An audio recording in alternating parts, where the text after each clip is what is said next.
ನಮಸ್ತೆ ಆದ್ಮೇಲೆ ಇವತ್ತು ನಾವು ಹುಣಸೂರು ಫಾರೆಸ್ಟ್ ಆಫೀಸ್ ಪಕ್ಕದಲ್ಲಿ ಈ ಲಕ್ಷ್ಮಣ ತೀರ್ಥ ನದಿ ಇಲ್ಲಿ ಹರಿಯುವಂತ ಜಾಗ ಇದು. ಇಲ್ಲಿ ಪಕ್ಕದಲ್ಲಿ ಇದೀವಿ. ಇಲ್ಲಿ ನೋಡಿ ನಿಮ್ಗೆ ಇಲ್ಲಿ ದೊಡ್ಡ ಹೆಮ್ಮರವಾಗಿ ಕಾಣ್ತಾ ಇರೋದು ಮರ, ಇದು ಬೂರ್ಗ ಮರ ಅಂತ ಹೇಳಿ. ಬೂರ್ಗ ತುಂಬಾ ಜನ ಕೇಳಿದ್ವಿ, ಬೂರ್ಗ ಮರದ ಒಂದು ವಿಡಿಯೋ ಮಾಡಿ ಹಾಕಿ ಅಂತ. ಇದು ಒಂದು ಅದ್ಭುತವಾದ ಬೂರ್ಗದ ಮರ. ಮೊದಲೆಲ್ಲ ನಮ್ಮವರು ಪೂರ್ವಿಕರು ಹಾಸಿಗೆಯನ್ನ ಮಾಡ್ಬೇಕಾದ್ರೆ ಈ ಮರದ ಕಾಯಿಯನ್ನೇ ಇದು ಮಾಡ್ತಾ ಇದ್ರು. ನೋಡಿ ಅದ್ರ ಕಾಯಿ ಈ ರೀತಿ ಬರುತ್ತೆ, ಈ ರೀತಿ ಬರುತ್ತೆ ಇದು ಕಾಯಿ. ಈ ಕಾಯಿಯನ್ನ ನಾವು ಸುಮಾರು ಅದು ಬಲ್ಪ್ ಮೇಲೆ ಅದನ್ನ ತೆಗಿತಾರೆ. ತೆಗೆದು ಅದನ್ನ ಕಾಯಿ ಈ ರೀತಿ ಇರುತ್ತೆ ನಿಮ್ಗೆ ನೋಡ್ಲಿಕ್ಕೆ. ಅದನ್ನ ಓಪನ್ ಮಾಡಿದ್ರೆ ಇದ್ರ ಒಳಗಡೆ ಇದು ನೋಡಿ ತುಂಬಾ ಕಷ್ಟಪಟ್ಟು ಓಪನ್ ಮಾಡಬೇಕು. ನೋಡಿ ಈ ತರ ಓಪನ್ ಮಾಡಿದ್ರೆ ಈ ರೀತಿ ಹತ್ತಿ ಓಪನ್ ಆಗುತ್ತೆ ನಿಮ್ಗೆ. ಮೊದಲು ನಮ್ಮವರೆಲ್ಲ ಇದ್ರದೇ ಹಾಸಿಗೆಯನ್ನ ಮಾಡ್ತಾ ಇದ್ದಿದ್ದು.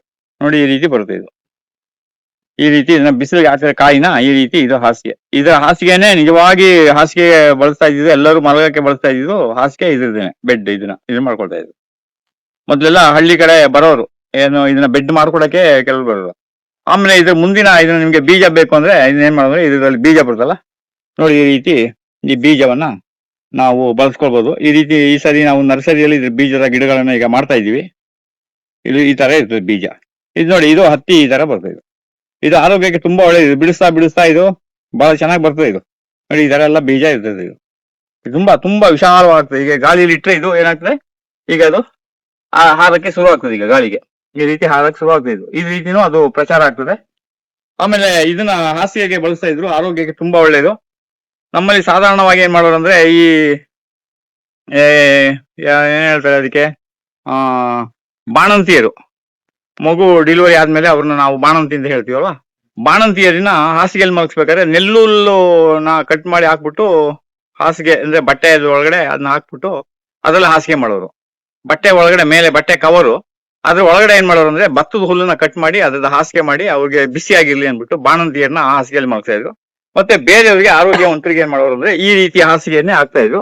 ಅದು 2 ವರ್ಷ 3 ವರ್ಷಕ್ಕೆ ಒಂದ್ಸಲ ಬೆಡ್ ನ ತೆಗೆದು ಮೇಲೆ ಕವರ್ನ ತೆಗೆದು ಪುನಃ ಇದೇ ಹತ್ತಿಯನ್ನ ಹಾಕಿ ಇದ್ರ ಜೊತೆಗೆ ಇನ್ನೂ ಸ್ವಲ್ಪ ಹೊಸ ಹತ್ತಿಯನ್ನ ಹಾಕಿ ಮಾಡ್ತಾ ಇದ್ರು.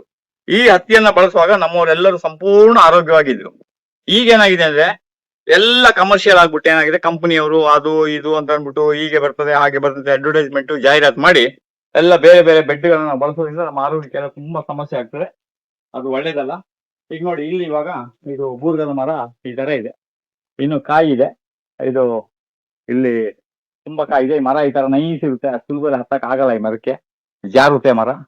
ಹೀಗೆ ಈ ಮರದ ಈಗ ಕಾಯಿಗಳನ್ನ ನಾವು ಈಗ ಬೀಜ ಮಾಡಕ್ಕೆ ಅಂತ ಬಂದಿದ್ದೀವಿ. ಈ ಕಾಯಿಗಳನ್ನ ಈಗ ಆಯ್ಕೊಂಡು ಇದನ್ನ ನೆಕ್ಸ್ಟ್ ಈಗ ಬೀಜ ಮಾಡಿ ನಮ್ಮ ಯೋಗ ಕ್ಲಾಸ್, ನಮ್ಮ ಕೃಷಿ ಕ್ಲಾಸ್ ನಡೆಯುವಾಗ ಇನ್ನು ಮುಂದೆ ಯಾರ್ಯಾರು ಕ್ಲಾಸಿಗೆ ಭಾಗಿಯಾಗ್ತಾರೆ ಅವ್ರಿಗೆ ಇದೊಂದು ಗಿಡನ ನಾವು ಗಿಫ್ಟ್ ಆಗಿ ಕೊಡ್ಬೇಕು ಅಂತ ಇದೀವಿ. ಯಾಕೆಂದ್ರೆ ಈ ಗಿಡ ಮಾಡಿ ಒಂದು 15-20 ದಿವಸದಲ್ಲೆಲ್ಲ ಅದನ್ನ ನಾವು ನಟ್ಬಿಡ್ಬೇಕು. ಜಾಸ್ತಿ ದಿನ ಅದನ್ನ ಗಿಡ ಇಡಕ್ಕಾಗಲ್ಲ, ಬಹಳ ಬೇಗ ಸ್ಪೀಡ್ ಆಗಿ ಬೆಳವಣಿಗೆ ಆಗುತ್ತೆ. ಅದರಿಂದ ಈ ತರ ಕಾಯಿನ ಹಾಯ್ಕೊಂಡು ನಾವು ಇದನ್ನ ಬೀಜ ಮಾಡಿ ನಾವ್ ಎಲ್ಲೆಲ್ಲಿ ತೋಟ ಮಾಡ್ತೀವಿ ಅಲ್ಲೆಲ್ಲ ಇದ್ರದ್ದು ಗಿಡಗಳನ್ನ ಹಾಕ್ಬೇಕು ಅಂತ ಈಗ ನಾವು ತೀರ್ಮಾನ ಮಾಡಿದೀವಿ. ಮುಂದಿನ ದಿನದಲ್ಲಿ ನಾನು ನಿಮ್ಗೆ ಇದ್ರ ಬಗ್ಗೆ ಇನ್ನೂ ಹೆಚ್ಚಿನ ಮಾಹಿತಿನ ಕೊಡ್ತೀನಿ. ನಮಸ್ತೆ. ಮರದಿನ ದೂರದಿಂದ ನೋಡ್ಬೇಕಾದ್ರೆ ಈ ರೀತಿ ಹೆಮ್ಮರವಾಗಿ ಕಾಣ್ತಾ ಇದೆ ಮರ ನೋಡಿ. ಇದು ಬೇಕಾದಷ್ಟು ಕಾಯಿ ನಿಮ್ಗೆ ಇದರಲ್ಲಿ ಸಿಗುತ್ತೆ. ನಿಮ್ಮ ಜಮೀನಲ್ಲಿ 1-2 ಮರ ಇದ್ರೆ ಸಾಕು, ವರ್ಷ ಪೂರ್ತಿ ಅದು ನಿಮ್ಗೆ ಕಾಯಿ ಸಿಗುತ್ತೆ. ಪ್ರತಿ ವರ್ಷ ಅದು ಕಾಯಿ ಬರ್ತಾ ಇರ್ತದೆ. ಆ ರೀತಿ ನೀವು ಅದನ್ನ ಬಳಸ್ಕೊಳ್ಳೋದು ತುಂಬಾ ಒಳ್ಳೇದು. ಆರೋಗ್ಯಕ್ಕಂತೂ ತುಂಬಾ ಒಳ್ಳೇದು. ಇದು ಹಾಸಿಗೆ ಹತ್ತಿ ಅಂತಲೇ ಹೇಳ್ತಾರೆ ಇದನ್ನ. ನಮಸ್ತೆ.